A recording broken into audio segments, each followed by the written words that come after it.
Yepa. Eh bien le bonjour l'Aziz, on se retrouve pour une nouvelle vidéo. Présentation de ma séance lower basse intensité, gros focus fessier. C'est une super bonne séance. Juste après, on se retrouve vite fait pour mon bilan. Là, ça commence à rentrer tout doucement dans le dur. Les cales descendent. Cardio à ajouter, un minimum de steps comme évoqué dans ma vidéo précédente. Je viens de terminer mon posing. Tout est filmé.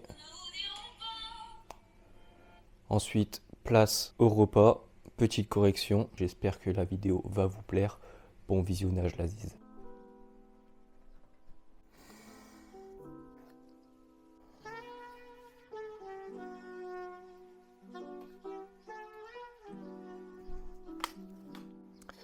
Hop là, toutes les données ont été envoyées au coach. Il me reste à faire le retour WhatsApp. Et là, par exemple, dans le checking, dans métrique, vous pouvez voir qu'il y a la courbe, hop, qu'il y a la courbe de mon évolution. Donc là, vous voyez que depuis le début, ça descend, et que dans mes données, là, samedi dernier, j'ai eu un gain de 0,800, donc 800 grammes. Parce qu'il avait remonté ma diète. On m'avait fait un surplus de 200 calories par jour. Parce que je descendais trop vite. Je séchais trop rapidement, donc il m'a refait un gain. Comme je vous expliquais, de toute façon j'ai tout expliqué dans l'ancienne vidéo. Pour relancer le métabolisme, etc. Tout est expliqué. Donc voilà, et là je viens de rentrer. Il doit juste, comme vous le voyez ici, accepter mon checking car c'est en attente. Et après les nouvelles données vont se mettre. Et comme vous avez pu voir, j'ai redescendu de 1 kg en soi depuis la semaine dernière. Bon. Là, ce qui est emmerdant, c'est qu'on est le matin et la lumière, elle pue du cul. Enfin, le soleil, il est pas levé plutôt. Donc, je sais pas si on voit correctement.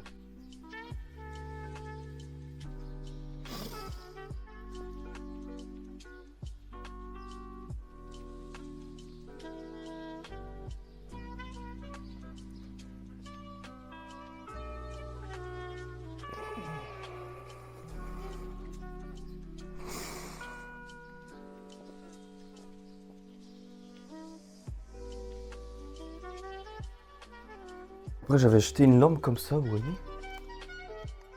Tac, tac, tac, je vais pas l'allumer, sinon ça va exploser la cam. On va l'essayer, parce que c'est écrit lumière de posing. Et moi, vu que dans ma chambre, la lumière, je suis jamais face au soleil. Je suis vraiment dans un degré pas top. J'avais acheté ça, mais c'était pas fou. Parce que c'était tellement intense la lumière, quelle que soit la configuration, que ça rendait pas fou sur le téléphone. Donc on va essayer peut-être avec ma petite caméra ici, il y aura des changements. Donc voilà, là, elle est en full intensité.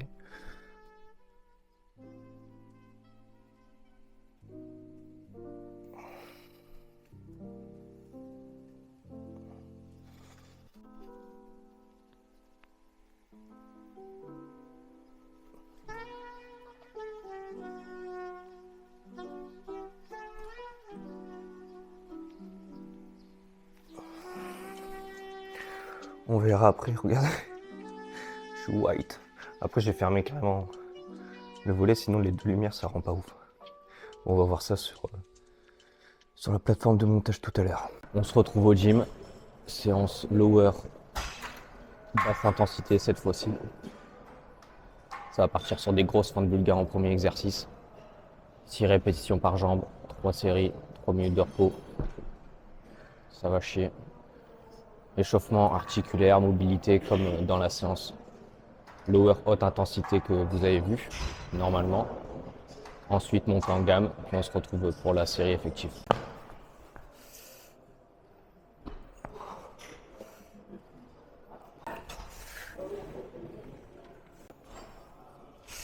Donc là je place les poids pour toujours avoir le même repère, la même standardisation au sein de ma séance, pour gagner du temps lors de ma mise en place. Il n'y a pas d'échauffement magique. L'échauffement, tant qu'il vous convient, tant que vous pouvez le faire à chacune de vos séances, tant qu'il vous conditionne Car oui, un échauffement, ça rentre aussi dans le conditionnement mental. Ça vous prépare mentalement à ce que vous allez faire. Ça indique à votre corps qui ne voit pas. Vous devez lui donner des indications par des biais externes qui rentrent ici en interne, donc l'échauffement. Si vous faites toujours le même, si vous avez la même généralité dans l'échauffement, il sait sur quoi s'orienter. Donc là, actuellement, ma séance. L'échauffement est vraiment très important pour l'effet évoqué aussi dans mes autres vidéos, mais par effet antalgique, car mettre en action les muscles, préparer, libérer les hormones, ajouter de la chaleur corporelle, monter le système cardiovasculaire, va libérer des hormones antalgiques. Et qui dit moins de douleur, moins de perception de la douleur, dit un effort plus long et la fatigue qui arrive moins rapidement. Donc c'est très important pour votre gain de force subséquent à votre échauffement. On se retrouve pour la première série effective.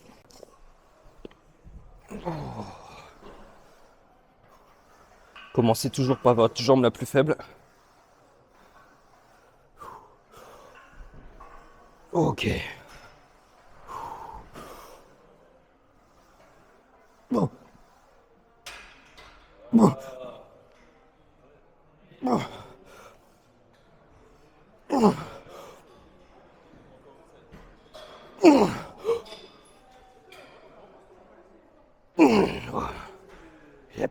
Petit temps de repos. Quelques dizaines de secondes. Temps de reprendre légèrement mon souffle. Allez.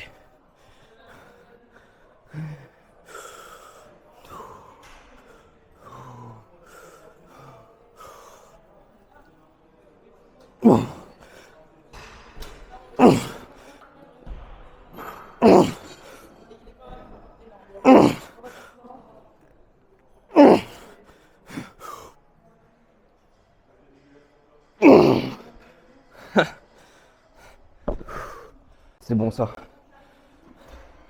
Je me sens en forme. Pour vous l'Aziz, on va tenter les 46 à la dernière.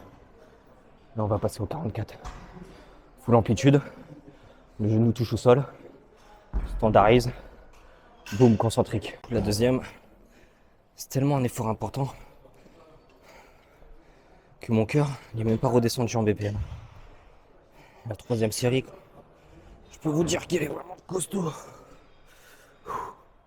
Allez. Ok. Oh.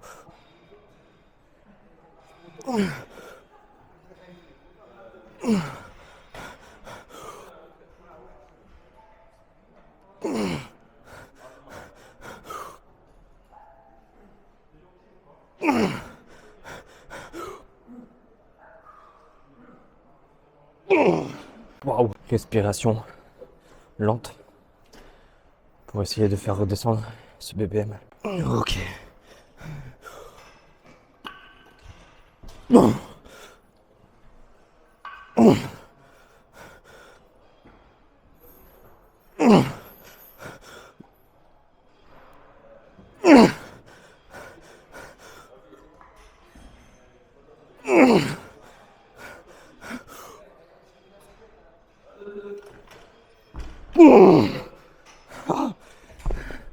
Oh le truc de dingue.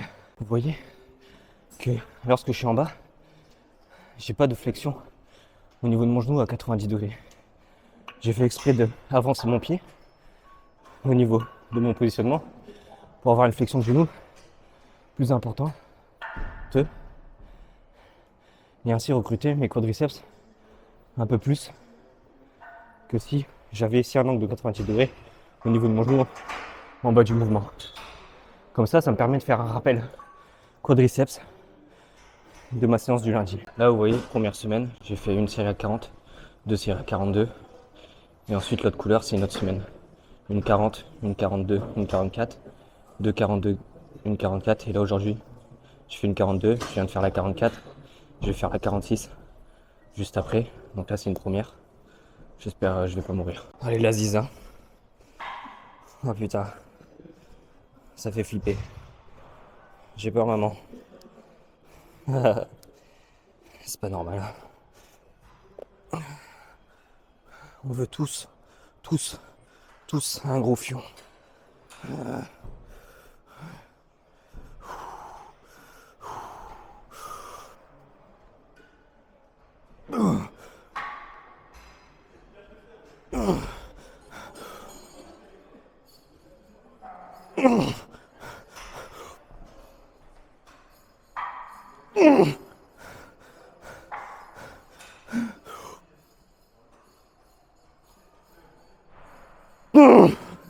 Ok, dernière.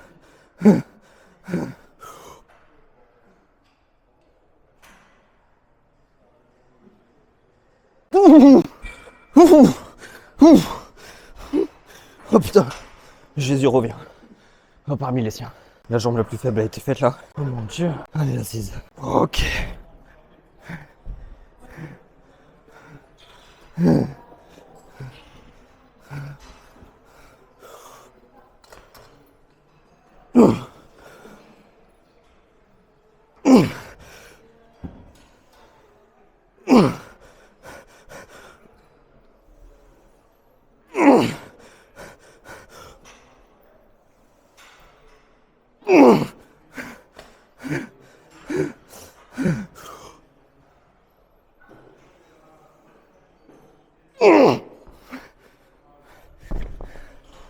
Yep.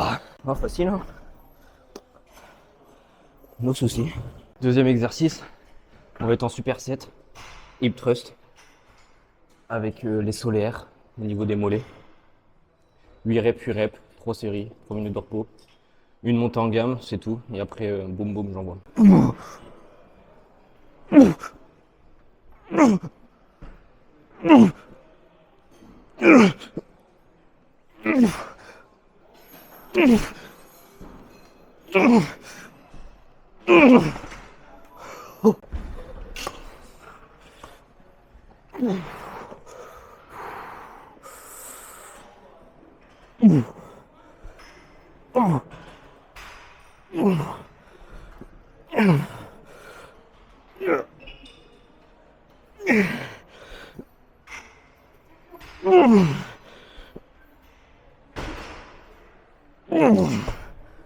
Aujourd'hui, focus solaire.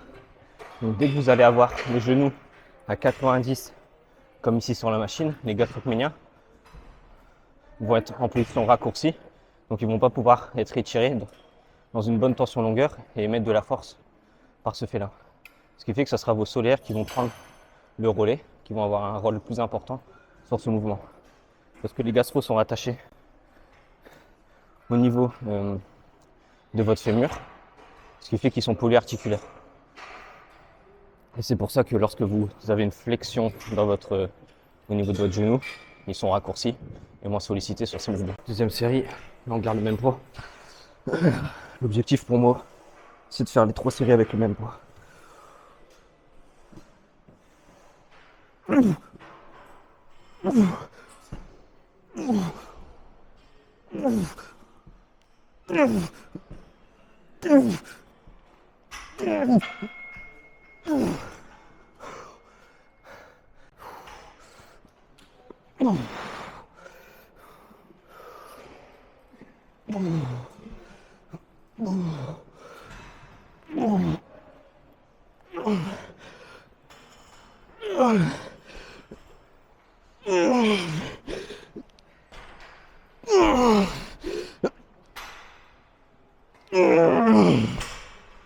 Ce qui est important sur les hip thrusts, c'est de garder son buste toujours bien droit des épaules jusqu'à vos hanches.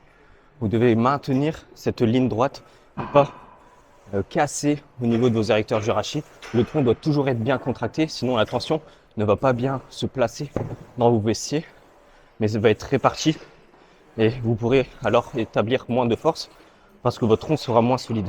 Et vos muscles ont besoin de support osseux d'une structure solide pour pouvoir bien tirer sur cette structure osseuse et mettre la force.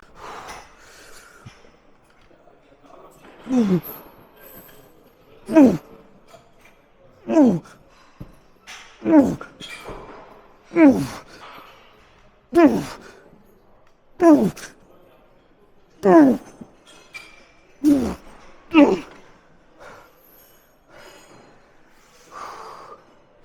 much, too much.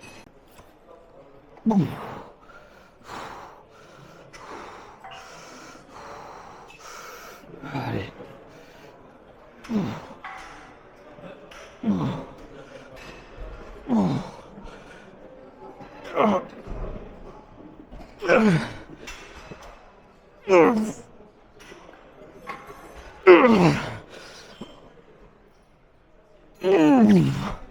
Contrairement à mes séances à haute intensité, vous verrez que j'ai pas de série à mener à l'échec. Ce n'est pas programmé parce que c'est une basse intensité et ces séances-ci ne sont pas censées rajouter un surplus de fatigue.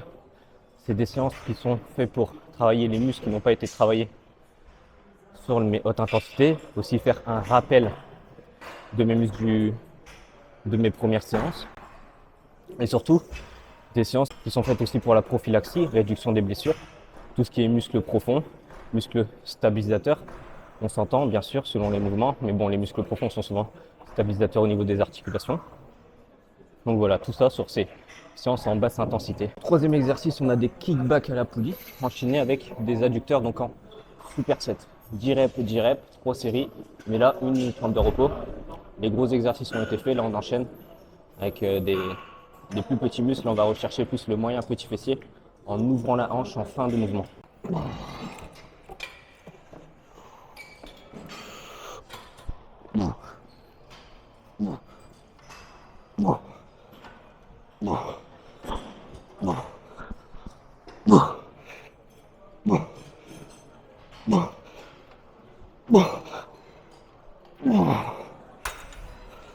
Donc là j'enchaîne directement avec les adducteurs de la même jambe. Il n'y a pas de repos entre les deux. Il n'y a que quand j'ai fait ma jambe droite et ma jambe gauche que je prends mes 1 minute de 30.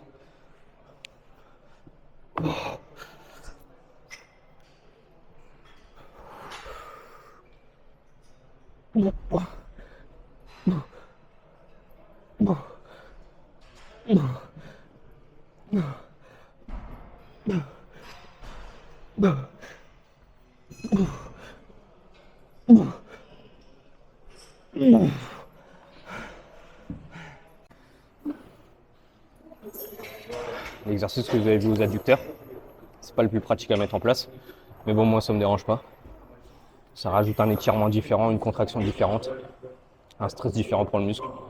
Ça me permet de faire un rappel sur mes adducteurs, car c'est vraiment les adducteurs qui vont donner ce galbe, qui vont donner cette forme remplie au niveau de vos jambes. Vous pouvez avoir des gros quadris et des gros ischios.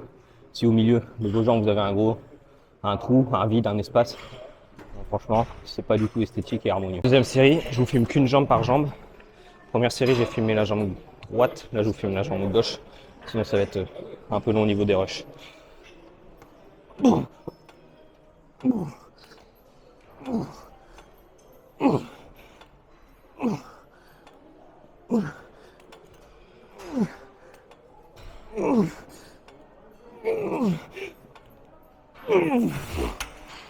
J'ai pas réussi à avoir mon banc, donc j'ai mis des steps. Et je sens que l'amplitude elle est pas pareille, car c'est un peu compliqué aujourd'hui.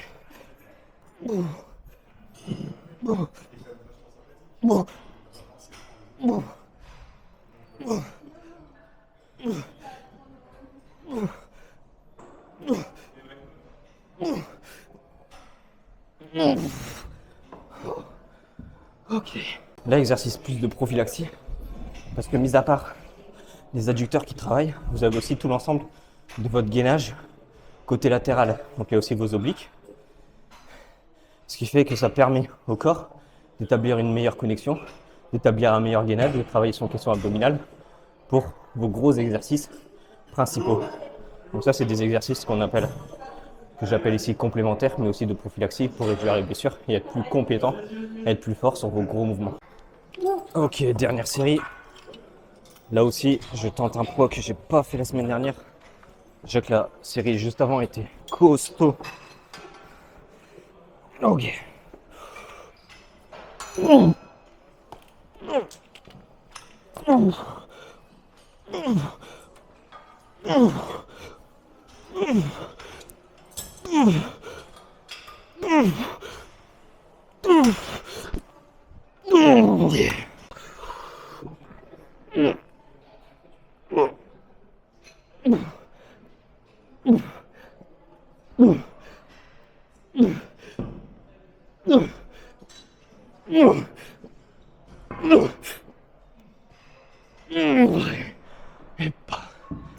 Prochain exercice, caisson abdominale en superset antagoniste. Je commence par crunch abdos à la poulie et ensuite Jefferson curl pour mes érecteurs du rachis. 10 reps, 3 séries, 1 minute 30.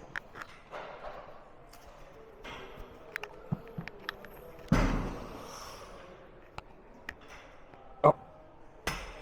C'est pas du tout le bon point.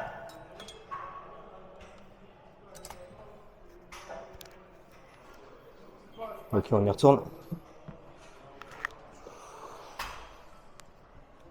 Bon. Bon. Bon. Bon.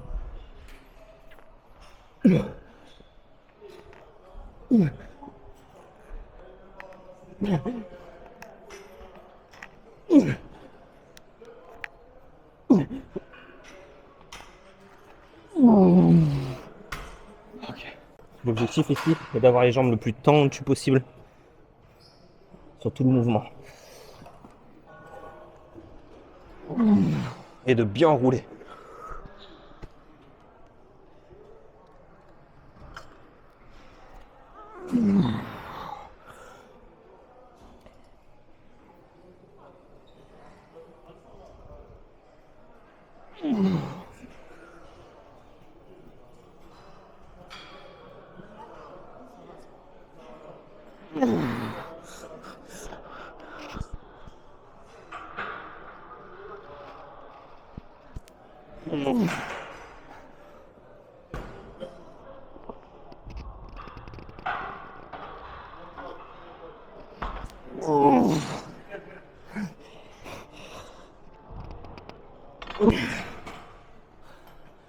C'est 10 et 6 reps.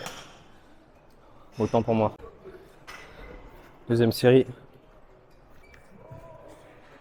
Petite incrémentation.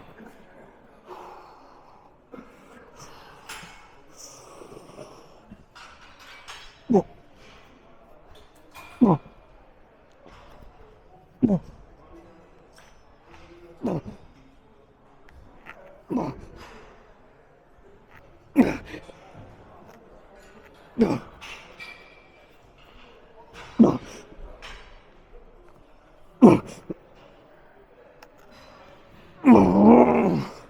Ce qui est difficile sur le mouvement, c'est de ne pas engager les hanches. D'avoir vraiment les hanches et le bas du dos qui restent fixes et que ça soit que votre buste qui effectue cette flexion et extension. Comme ça, c'est vraiment votre grand droit qui prend ici toute la tension, alors que si vous bougez les hanches en même temps, vous allez avoir une action du psoas, vu que le psoas est fléchi sur deux hanches. Donc vraiment, avoir une bonne technique.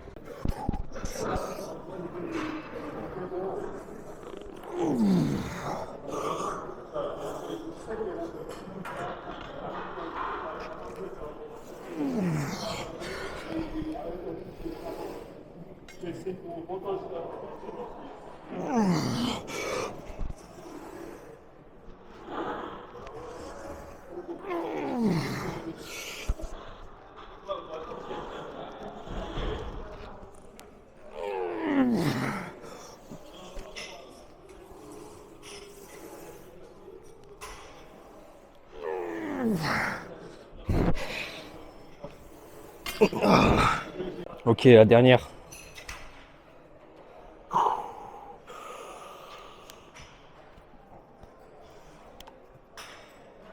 Non. Non. Non. Non. Non. Non. Non. Non. Non.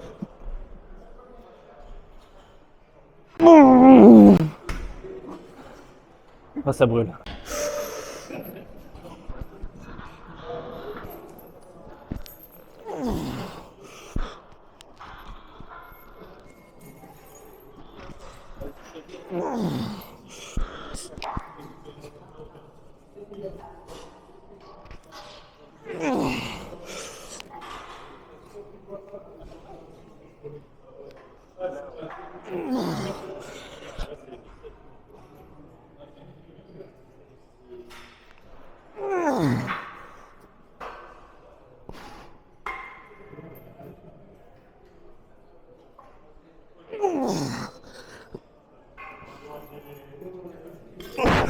Dernier exercice, toujours pour le caisson abdominal, mais ici, les obliques externes. Donc les obliques externes permettent ici la rotation du buste sur un axe vertical, enchaîné avec du psoas.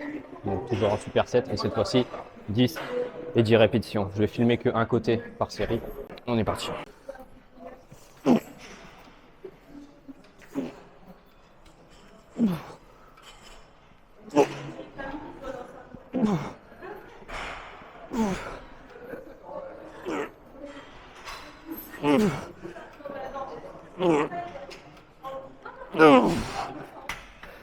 Et le psoas, position au sol, et flexion de la hanche.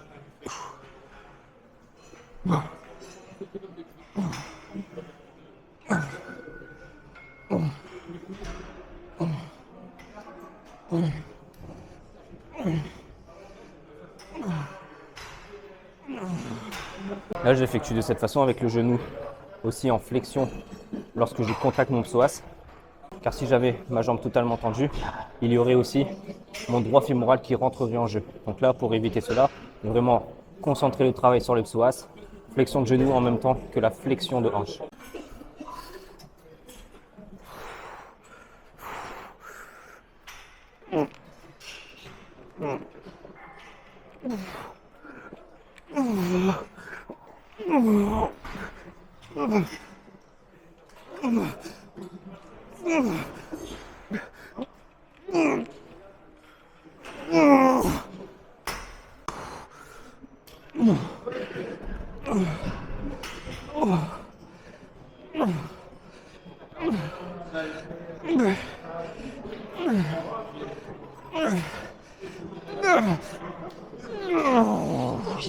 Dernière série. Allez, l'Aziz.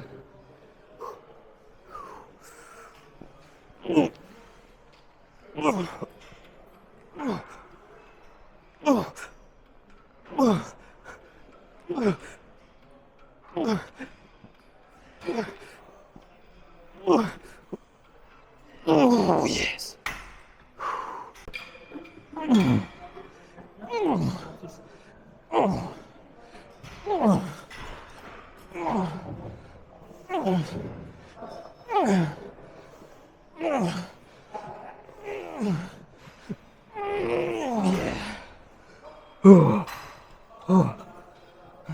Donc pour nous c'est terminé l'Aziz. Moi il me reste juste ma dernière jambe à faire.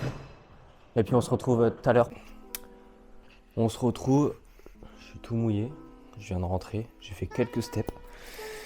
J'avais besoin de prendre l'air parce que j'ai encore vu une sacrée vidéo sur les réseaux d'un mec qui parlait du fait que il faisait 2 séries et il comprenait pas les personnes qui faisaient 4 séries ou plus par exercice et que pour lui on ne faisait pas le même sport et qu'on avait en soi à rien compris. Bon, je vais pas montrer la vidéo, je vais pas l'afficher parce que le contenu de ce genre, le contenu où tu vas critiquer quelqu'un, c'est pas ce que j'aime. Moi j'aime créer mon propre contenu, parler de ce que j'ai envie de parler sans rabaisser d'autres personnes ou autres. Mais cette personne n'a pas compris les bases de la physiologie, les bases de l'hypertrophie, hein, vraiment le B.A.-ba. Déjà dans son propos il n'y a aucune nuance, c'est fais ci, fais ça, si tu fais pas ci, c'est que tu n'as rien compris. Et en musculation on sait qu'il faut apporter toujours de la nuance. Pourquoi ? Parce que tout individu est différent. Tout individu va réagir différemment. Tout individu n'a pas les mêmes caractéristiques. Donc, il y a quand même une personnalisation à effectuer auprès de chaque individu pour correspondre à cette personne, à ce pratiquant. Tu ne peux pas apporter des faits affirmatifs sur un sujet car ça ne va pas convenir à la grande population. Donc déjà, lorsque vous rencontrez un coach qui a des affirmations et qui n'a pas de nuances, vous pouvez déjà savoir qu'il y a un problème dans son discours.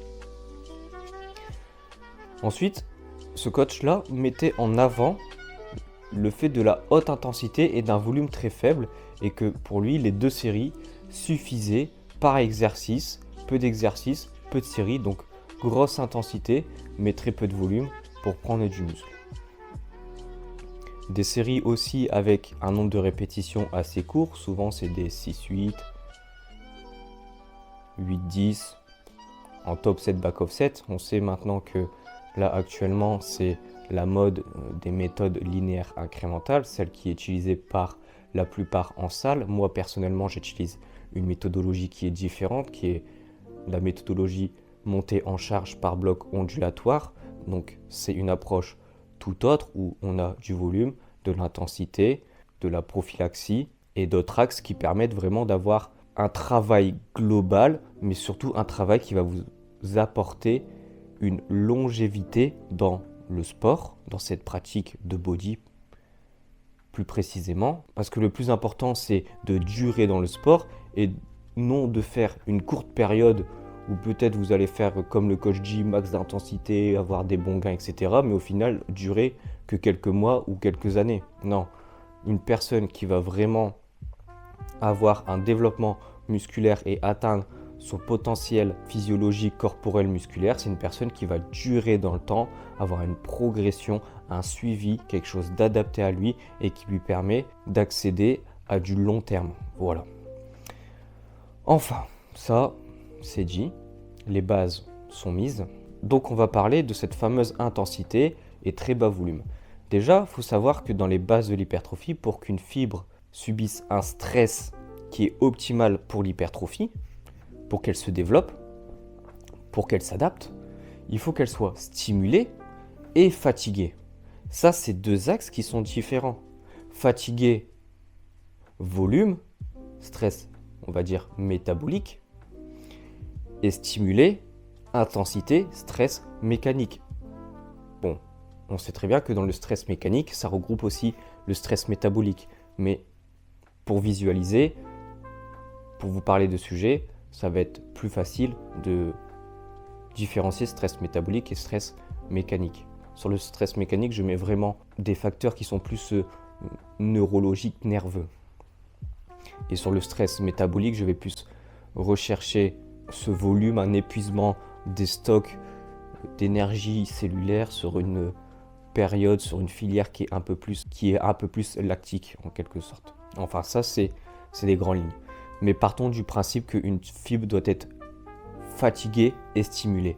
Par exemple, si vous faites une série de 100 répétitions, votre muscle va être fatigué, mais pas stimulé. A l'inverse, si vous faites du 3RM ou du 1RM, votre fibre va être stimulée, mais pas fatiguée. Donc là, vous comprenez bien que déjà avec ces 2 axes, ce que cette personne dit, ce n'est pas cohérent parce que dans son entraînement, sa fibre va être que stimulée. Il lui faut aussi apporter une certaine fatigue.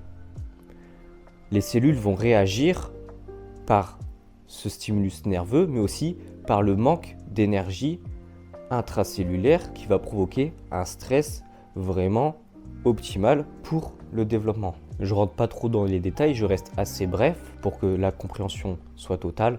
On reste bref et on parle vraiment des grandes lignes.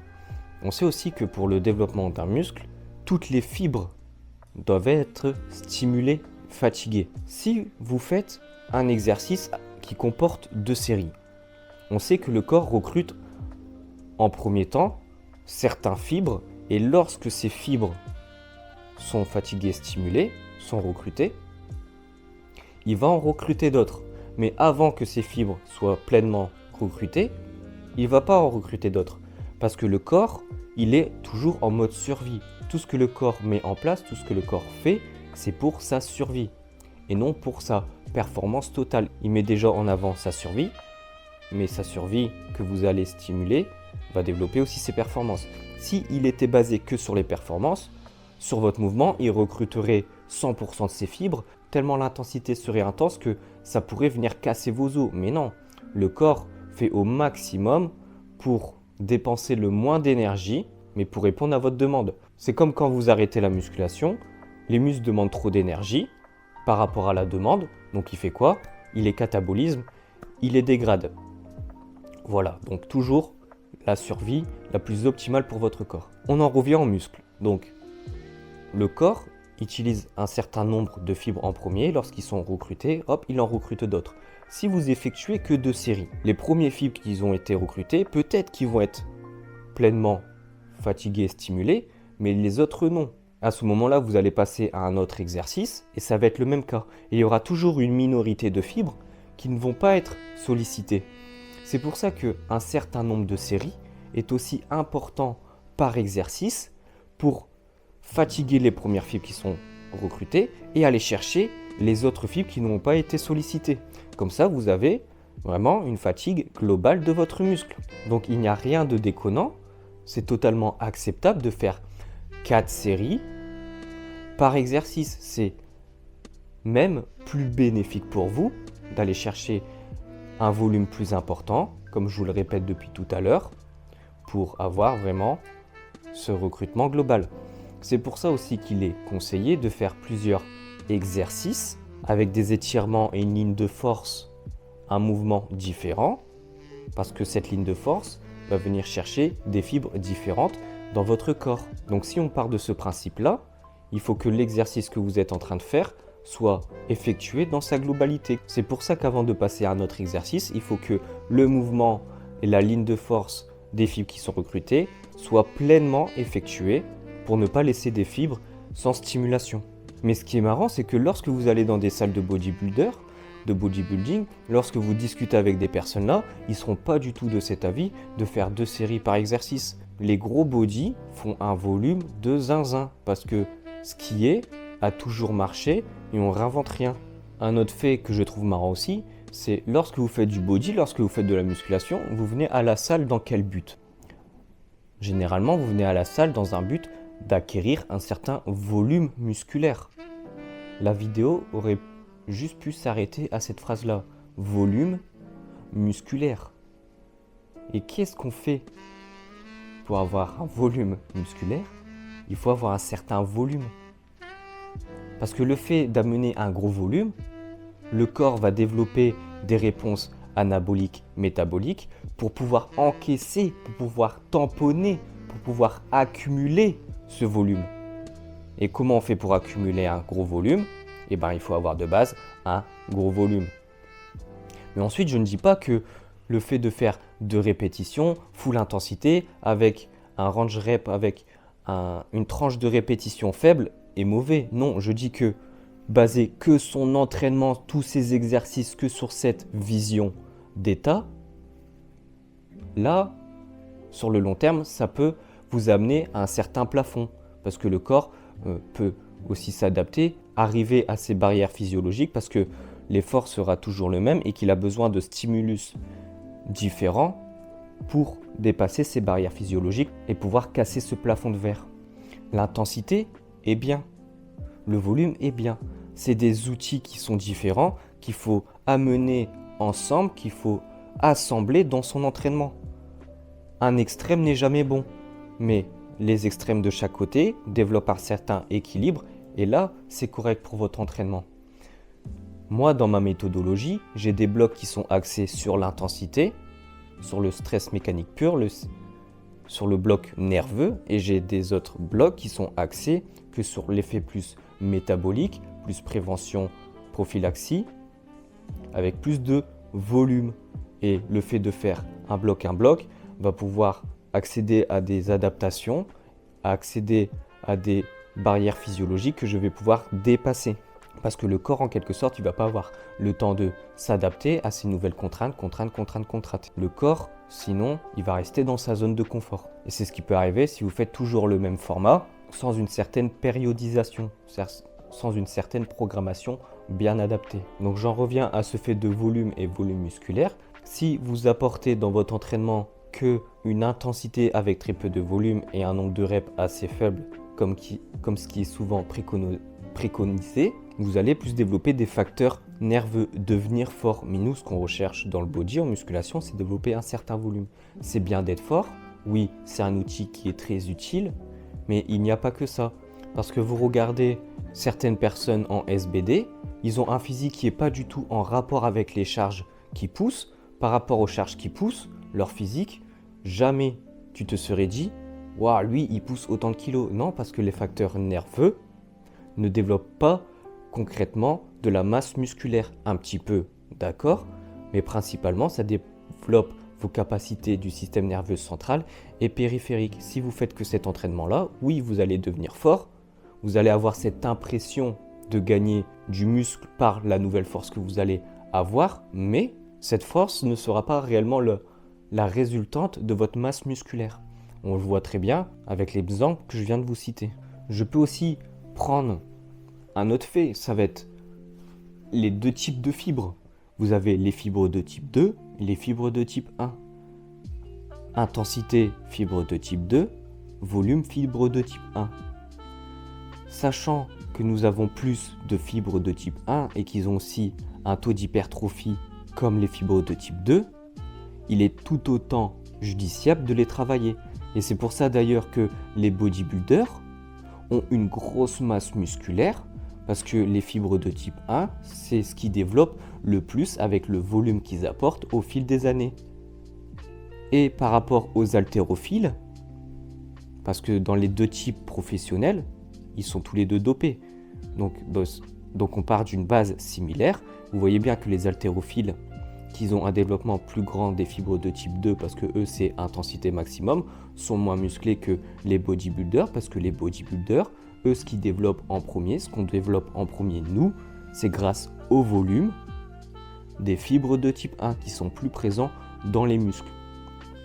Et souvent les personnes disent oui, les fibres de type 2 ont un potentiel d'hypertrophie plus grand, mais si vous en référez à ce que je viens de dire, ça peut porter préjudice. Non, pas préjudice, mais ça peut paraître faux, parce qu'au final, les bodybuilders ou haltérophiles, les bodybuilders sont largement plus énormes parce que c'est les fibres de type 1 qui se développent davantage que les fibres de type 2 parce qu'ils sont plus nombreux et leur potentiel est alors plus grand parce qu'ils sont en plus grand nombre. C'est pour ça aussi qu'il ne faut pas avoir juste une vision basée dans un axe en musculation, mais avoir toujours cette globalité. Les fibres de type 1, vous allez les développer avec des efforts plutôt longs, un temps sous tension plutôt long, un nombre de séries plus important, des séries recherchées jusqu'à leur épuisement total, la brûlure, etc. Les fibres de type 2 avec des efforts très nerveux, des charges très proches de l'échec grâce à un nombre de reps plutôt faible qui permet aussi d'être sur la voie des phosphagènes, donc une filière énergétique qui est mise en jeu dans des efforts très courts mais très intenses, etc., etc. Allez, un dernier fait pour terminer et apporter de la nuance dans ce propos-là. Ce qu'on entend souvent aussi, c'est oui, ce qui compte, c'est les séries stimulantes, c'est les séries qui sont proches de l'échec. Oui, c'est un facteur qui est très important, on est d'accord, mais les répétitions qui sont faites avant d'être proches de l'échec sont tout aussi importants pour le développement dans le long terme, pour le développement global de vous, de votre muscle. Si par exemple vous faites que 2 séries de 6 répétitions, 2 séries de 8 répétitions, ça va être ces 6 à 8 répétitions qui vont être stimulantes, mais il n'y aura pas de répétitions en amont qui vont eux permettre de développer une certaine technique, qui vont eux développer une angiogénèse, donc la création de peut-être capillaires sanguins, aussi une néo-innervation, création de systèmes nerveux, de neurones neuromusculaires. Toutes ces répétitions en amont vont permettre aussi d'apporter de la répétition et c'est grâce à la répétition qu'on développe aussi un contrôle moteur, une meilleure technique, un meilleur mouvement. C'est aussi grâce à ces répétitions qu'on va pouvoir amener le corps plus proche d'un stress au niveau de ses stocks énergétiques pour provoquer une réponse anabolique plus importante. Mais encore une fois, je ne dis pas que c'est le mal, c'est le bien. Je dis qu'il faut un peu de tout, qu'il faut bien programmer tout ça pour jouer sur tous les facteurs différents. Ensuite, selon même l'exercice, selon votre phase de programmation, le nombre de répétitions, le nombre de séries, le temps de repos va changer. C'est vraiment des facteurs, des outils, plein d'outils différents que vous devez avoir dans votre grosse caisse à outils pour pouvoir répondre à toutes les problématiques sur lesquelles vous allez faire face, pour pouvoir être vraiment complet. Enfin, tous les faits que je viens de vous citer, qui vient débunker, qui vient contredire la vision extrémiste que cette personne a dans le monde de la musculation du body. Je pourrais encore en parler pendant longtemps, mais on va s'arrêter là. En tout cas, je le répète, dans ma méthodologie, tous ces axes différents sont travaillés, périodisés et mis en place. Donc n'hésitez pas, si vous voulez avoir un travail, un développement de zinzin, de zizanie, à commencer le coaching. Voilà, je trouvais ça important d'en parler. Le sujet était chaud. Je vois en plus que sur les réseaux, beaucoup de personnes en parlent. Ça manque de nuances, donc je voulais apporter cette nuance-là. Toutes les façons de faire sont bien, tant que vous sachez pourquoi vous les faites et qui sont bien périodisées et qui sont bien amenées dans votre programmation. Sur ce, la zizanie, j'espère que ce visionnage vous aura plu. Portez-vous bien. Ciao la ziz.